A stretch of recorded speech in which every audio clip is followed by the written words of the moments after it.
Hello students, কেমন আছো তোমরা? উইথ এস ম্যাম চ্যানেলে তোমাদের সবাইকে স্বাগত। আজ তোমাদের বাংলা পাঠ্য বই সাহিত্য মেলার তারাপদ রায়ের এক কবিতা একটি চড়ুই পাখি, সেটি পাঠ করব এবং কবিতার বিশ্লেষণ ও প্রশ্ন উত্তরগুলো করিয়ে দেব। চলো তবে শুরু করি। চতুর চড়ুই এক ঘুরে ফিরে আমার ঘরেই বাসা বাঁধে, অন্ধকার ঠোঁটে নিয়ে সন্ধ্যা ফেরে যেই সেও ফেরে। এ বাড়ির খড়কুটো ও বাড়ির ধান ছড়ায় শব্দের টুকরো, ঘর জুড়ে কিচিমিচি গান। কখনো সে কাছাকাছি কৌতূহলী দুই চোখ মেলে অবাক দৃষ্টিতে দেখে, হয়তো ভাবে লোকটা চলে গেলে এই ঘর জানলা দোর টেবিলে ফুলদানি বই খাতা এসব আমারই হবে, আমাকেই দেবেন বিধাতা। আবার কার্নিশে বসে চাহনিতে তাচ্ছিল্য মজার, ভাবটা যেন এই বাজে ঘরে আছি নিতান্ত মায়ার শরীর আমার, তাই ইচ্ছে হলে আজই যেতে পারি এ পাড়ার ও পাড়ার পালেদের বসেদের বাড়ি। তবুও যায় না চলে, এতটুকু দয়া করে পাখি, রাত্রির নির্জন ঘরে আমি আর চড়ুই একাকী। একটি চড়ুই পাখি কবিতার মূল ভাবনা। তারাপদ রায়ের কবিতা একটি চড়ুই পাখি মূলত চড়ুই পাখির দৈনন্দিন জীবন ও কবির একাকিত্বের অনুভূতির উপর ভিত্তি করে রচিত। কবিতায় চড়ুই পাখিকে চতুর, কৌতূহলী ও স্বাধীন চেতা হিসাবে দেখানো হয়েছে, যে কবির ঘরে আশ্রয় নেয়, কিচিরমিচির করে এবং তার চারপাশের জগৎকে নিজের মতো করে দেখে ও বিশ্লেষণ করে। কবির দৃষ্টিতে চড়ুই কখনো সঙ্গী, কখনো প্রতিযোগী, আবার কখনো তাচ্ছিল্য ভরা দৃষ্টিতে তাকানো এক অবাধ্য অথচ স্নেহভাজন অতিথি। চড়ুই পাখির এই স্বাধীন মনোভাব কবিকে মুগ্ধ করে, কিন্তু একই সঙ্গে তার একাকিত্বকেও উজ্জীবিত করে। বিশেষত রাতের বেলা যখন সবকিছু স্তব্ধ হয়ে যায়, তখন কবি এবং চড়ুই উভয়ের যেন নিঃসঙ্গতার সঙ্গী হয়ে ওঠে। এই কবিতার প্রকৃতি ও মানব জীবনের একটি সূক্ষ্ম সংযোগ তৈরি করা হয়েছে। চড়ুই যেমন আপন করে নেয় কবির ঘর, ঠিক তেমনি কবিতার উপস্থিতির মধ্যে এক ধরনের আশ্রয় খুঁজে নেন। কবিতার শেষ পংক্তিতে চড়ুই ও কবিতার একাকিত্ব একাকার হয়ে যায়, যা এই কবিতার মূল ভাবনাকে আরো গভীর করে তোলে। নিঃসঙ্গতা, সঙ্গের আকাঙ্ক্ষা এবং জীবনের ছোট আনন্দগুলোর প্রতি অনুভূতি। একের দাগে প্রশ্নটি হলো, তারাপদ রায় কত খ্রিস্টাব্দে জন্মগ্রহণ করেন? উত্তর হবে, তারাপদ রায় 1936 খ্রিস্টাব্দে জন্মগ্রহণ করেন। 2 তার রচিত দুটো কাব্যগ্রন্থের নাম লেখো। উত্তর হবে, তারাপদ রায়ের লেখা দুটো কাব্যগ্রন্থের নাম হলো তোমার প্রতিমা ও দারিদ্র রেখা। 2 দাগের প্রশ্নটি, নিচের প্রশ্নগুলোর একটি বাক্যে উত্তর দাও। 2-1 কবিতায় চড়ুই পাখিটিকে কোথায় বাসা বাঁধতে দেখা যায়? উত্তরে হবে, কবিতায় চড়ুই পাখিটি কবির ঘরে বাসা বাঁধতে দেখা যায়। 2-2 চড়ুই পাখি এখান সেখান থেকে কি সংগ্রহ করে আনে? চড়ুই পাখি এ বাড়ির খড়কুটো ও বাড়ির ধান সংগ্রহ করে আনে। 2-3 কবির ঘরে কোন কোন জিনিস চড়ুই পাখিটির চোখে পড়ে? চড়ুই পাখিটির কবির ঘরের জানলা, দরজা, টেবিলের ফুলদানি, বই খাতা ইত্যাদি চোখে পড়ে। 2-4 ইচ্ছে হলেই চড়ুই পাখি কোথায় চলে যেতে পারে? উত্তরে হবে, ইচ্ছে হলেই চড়ুই পাখিটি এ পাড়ায় ও পাড়ায় পালেদের বসেদের বাড়ি চলে যেতে পারে। 3 দাগের প্রশ্নটি হলো, নিচের প্রশ্নগুলোর কয়েকটি বাক্যে উত্তর লেখো। 3-1 চতুর চড়ুই এক ঘুরে ফিরে আমার ঘরেই বাসা বাঁধে। চড়ুই পাখিটিকে এখানে চতুর বলা হলো কেন? চড়ুই পাখিটিকে চতুর বা চালাক বলার কারণ, সে নিজে অন্য জায়গায় বাসা না বেঁধে কবির ঘরেই ঘুরে ফিরে বাসা বাঁধে। কারণ কবির ঘর নির্জন, সেখানে সে সুবিধা মতো থাকতে পারে। নিজের দিকটা ঠিক রেখেও পাখিটি এমন ভাব করে যেন তার উপস্থিতি নিতান্তই দয়া করেই। সে আছে বলেই সব কিছু স্বাভাবিক ও স্বচ্ছন্দ। 3.2 কবিতায় বিধৃত চিত্রকল্পগুলো দৃষ্টান্ত সহ আলোচনা করো। কবির ভাবনায় যে ছবিগুলো ফুটে উঠেছে সেগুলোকে চিত্রকল্প বলা হয়েছে। যেমন অন্ধকার ঠোঁটে নিয়ে সন্ধ্যা ফেরে যেই সেও ফেরে, এখানে সন্ধ্যা নামার সঙ্গে চড়ুইয়ের ফেরাকে তুলনা করা হয়েছে। ছড়ায় শব্দের টুকরো, ঘর জুড়ে কিচিমিচি গান। চড়ুই পাখির আওয়াজকে গান বা কথার সঙ্গে তুলনা করা হয়েছে। চাহনিতে তাচ্ছিল্য মজার, এখানে কবি মানুষের দৃষ্টিভঙ্গির সঙ্গে তুলনা করেছেন। 3.3 হয়তো ভাবে। চড়ুই পাখি কি ভাবে বলে কবি মনে করেন? কবি মনে করেন যে চড়ুইটির ভাবনার মধ্যে আছে যে কবি ঘর ছেড়ে চলে গেলে এই বাড়ির ঘর, দৌড়, জানলা, টেবিলের ফুলদানি, বইপত্তর হবে সব নিজের। বিধাতা তাকেই সব দিয়ে দেবেন। 3.4 আবার কার্নিশে বসে চাহনিতে তাচ্ছিল্য মজার। তাচ্ছিল্য ভরা মজার চাহনিতে তাকিয়ে চড়ুই কি ভাবে? কবি মনে করেন যে চড়ুইটি কার্নিশে বসে এমন তাচ্ছিল্যভাবে তাকাচ্ছে যে সে দয়া পরবশত এই ঘরে বসবাস করছে।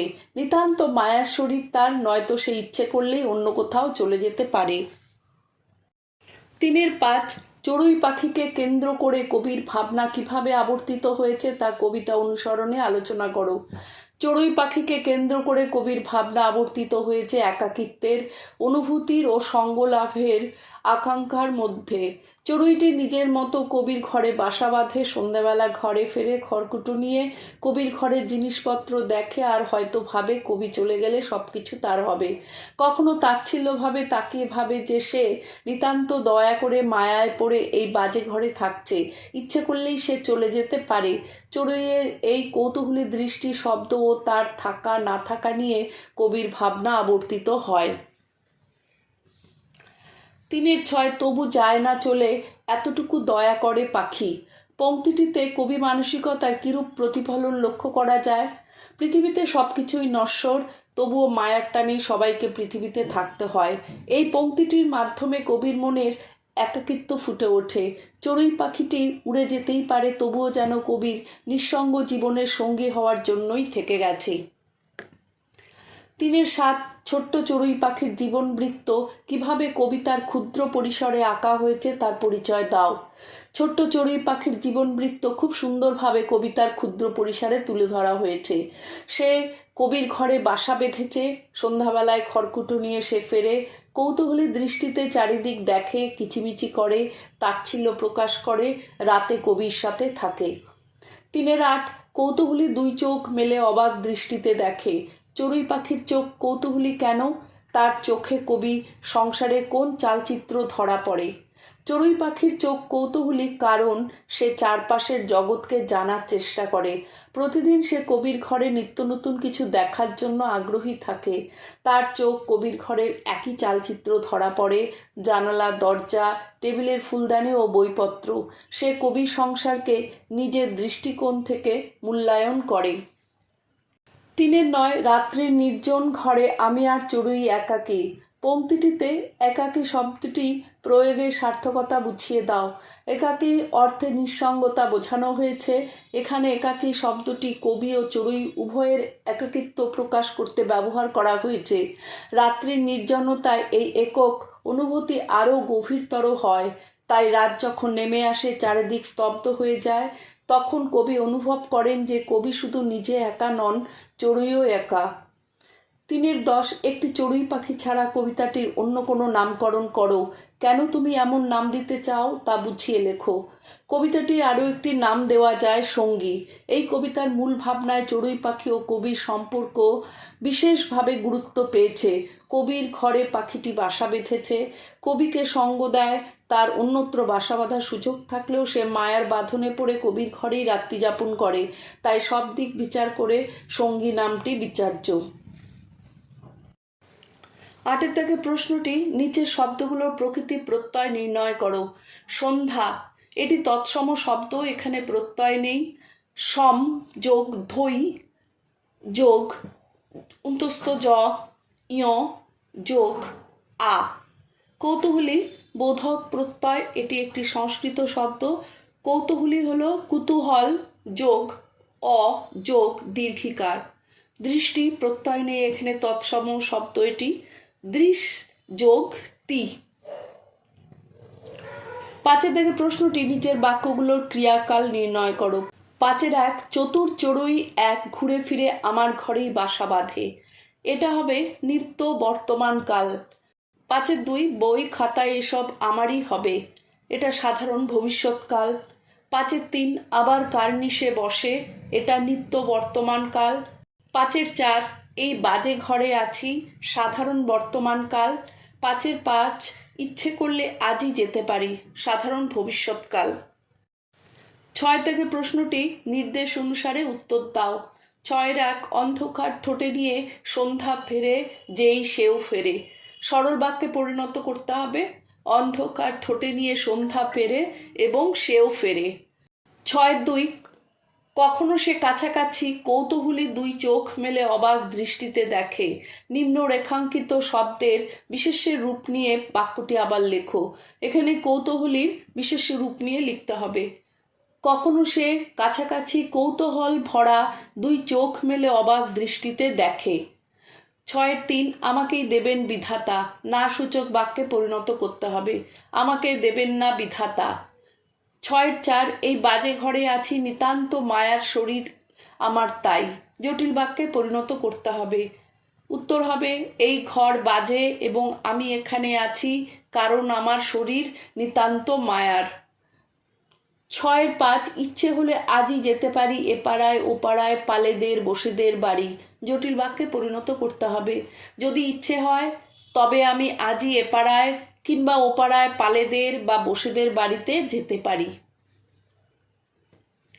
7 থেকে প্রশ্নটি নিচের শব্দগুলোর ধ্বনিতাত্ত্বিক বিচার করো। চড়ুই, চড়ুই হলো চড়াই থেকে এসেছে চড়ুই, এটা স্বর সঙ্গতি।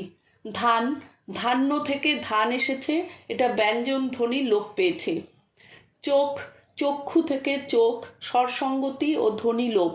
জানলা, জানালা, জানলা, এটা স্বরধ্বনি লোপ। দৌড় হলো দ্বার, দ্বার থেকে দুয়ার, তারপরে দৌড়, সুতরাং এটা স্বর লোপ ও স্বর সঙ্গতি। ইচ্ছে, ইচ্ছা, ইচ্ছে, এটা স্বর সঙ্গতি। পাখি, পক্ষী থেকে পাখি, সমীকরণ ও ব্যঞ্জন লোপ। 8 থেকে প্রশ্নটি চোখ শব্দটিকে পৃথক পৃথক অর্থে ব্যবহার করে বাক্য রচনা করো। চোখ, অভিজ্ঞতার অর্থে ঘটনাটি ঘটার পর আমার চোখ খুলে গেছে। আবার চোখ হলো মনোযোগ অর্থে, চোখ কান খোলা রেখে কাজ করবে। চোখ হলো দৃষ্টি অর্থে, সে চোখে আজকাল খুব কম দেখে। আবার চোখ পরিদর্শন অর্থে, পরীক্ষায় বসে প্রশ্নপত্রে ভালো করে একবার চোখ বুলিয়ে নেবে। আবার চোখ হলো পছন্দ অর্থে, দোকানে ঝোলানো পোশাকটি আমার চোখে লেগে আছে। আজ তাহলে এখানেই শেষ করছি। পরবর্তী ভিডিওতে অন্য চ্যাপ্টারের প্রশ্ন উত্তর আনবো। সাবস্ক্রাইব করে সাথে থেকো। চলো, টাটা।